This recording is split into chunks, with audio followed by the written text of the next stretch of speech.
Hola, buenas tardes. Entonces ahora a mí me toca hablar de criterios de gravedad de enfermedad inflamatoria intestinal. Primero que nada, tenemos que pensar en qué nos vamos a basar para hablar de gravedad en estos pacientes. Podemos ver el impacto que tienen los síntomas en el paciente. Por ejemplo, un paciente con proctitis puede estar subjetivamente súper grave por la presencia de muchas deposiciones de pujo. Tenemos que ver si vamos a basarnos en la carga inflamatoria. Un paciente que tiene extenso daño intestino va a ser mucho más grave probablemente que un paciente que tiene una inflamación más limitada. Y podemos hablar también en relación al curso de la enfermedad, y acá va a ser distinto si un paciente tiene pocos síntomas pero ya tiene antecedentes de 2 cirugías previas versus a uno que tiene muchos síntomas pero está debutando en su enfermedad. Entonces, en relación al impacto del paciente, podemos evaluar los síntomas, ver cómo está el paciente desde el punto de vista de su calidad de vida, y para esto hay encuestas de calidad de vida, cómo está el paciente en relación a la discapacidad que le produce la enfermedad. Del punto de vista de la carga inflamatoria, podemos evaluar algunos biomarcadores como la proteína C reactiva, la calprotectina, y lesiones en las endoscopías, según la profundidad, según la extensión. O podemos hablar, según el curso de la enfermedad, si hay daño del intestino, si ha presentado cirugías previas, si tiene enfermedad perianal, manifestaciones extraintestinales y también la frecuencia de las crisis. En realidad, lo ideal sería tener un score que evaluara todas estas cosas en su conjunto.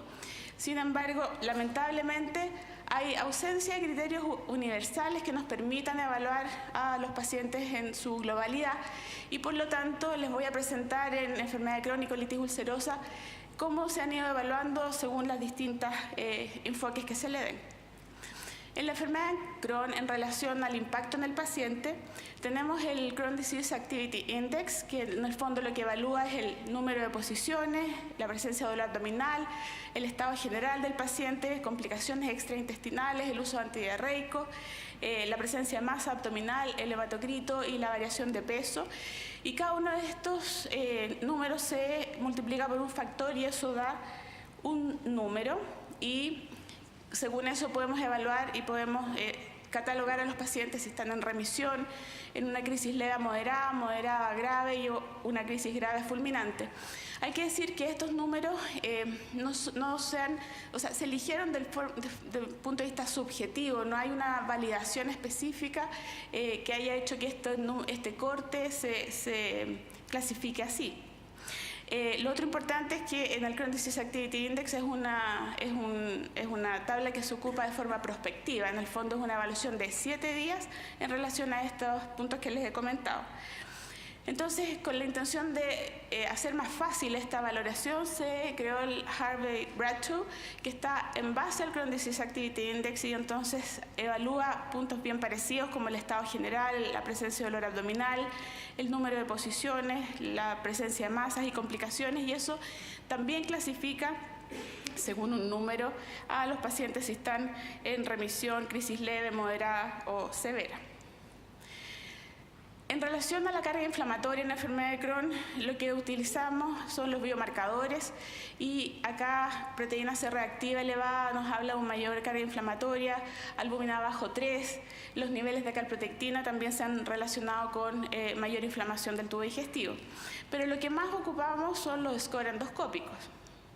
En Crohn Disease, en la enfermedad de Crohn, está el Simplified Endoscopic Score, que lo que hace es dividir al tubo digestivo en 5 segmentos. Se evalúa el recto, colon izquierdo, transverso, derecho y el ilion, y se evalúa la presencia y tamaño de úlceras, la extensión de la superficie ulcerada, se le va dando puntaje, la extensión de la superficie afectada, no necesariamente por úlcera, y la presencia y tipo de estenosis. Y eso nuevamente nos va a dar unos valores que nos va a permitir clasificar a los pacientes en inactivo, actividad leve, actividad moderada o grave.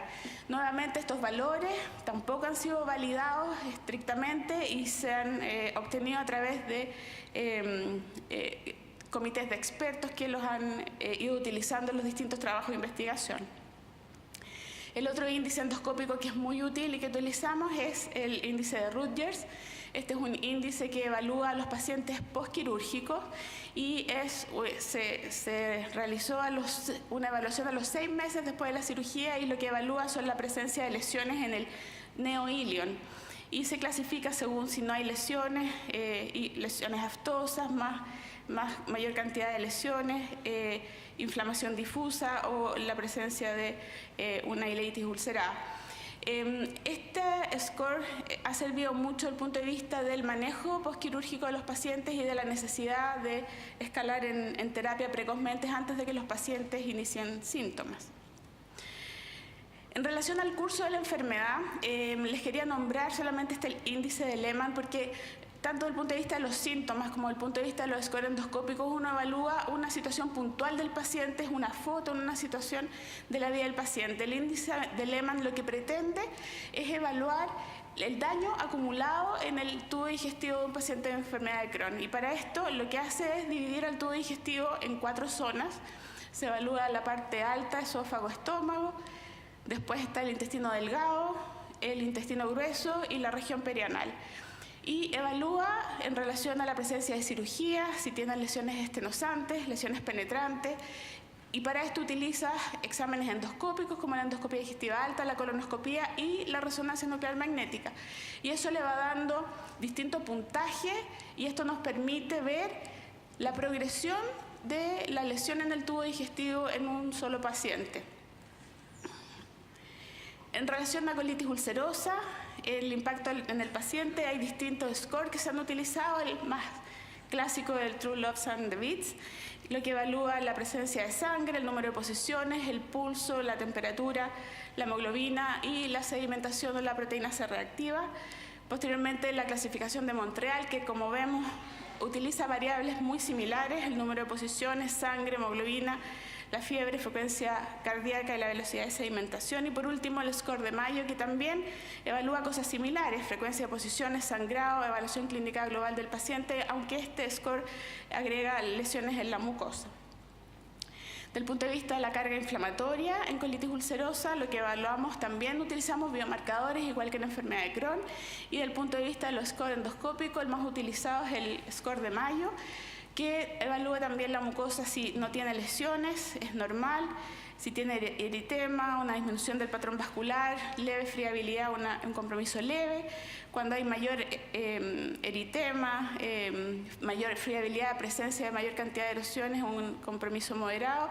Y el compromiso severo, como ahí bien dice, hay úlceras y sangrado espontáneo, gran friabilidad, etc.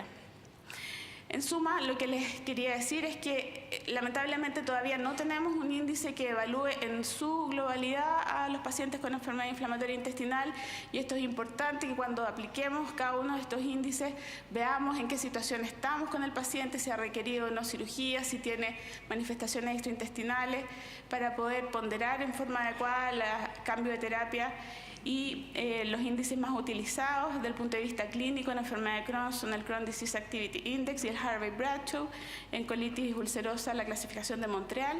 Y desde el punto de vista de los índices endoscópicos, el Simplified Score en Crohn Disease, y en colitis ulcerosa el score de Mayo. Gracias.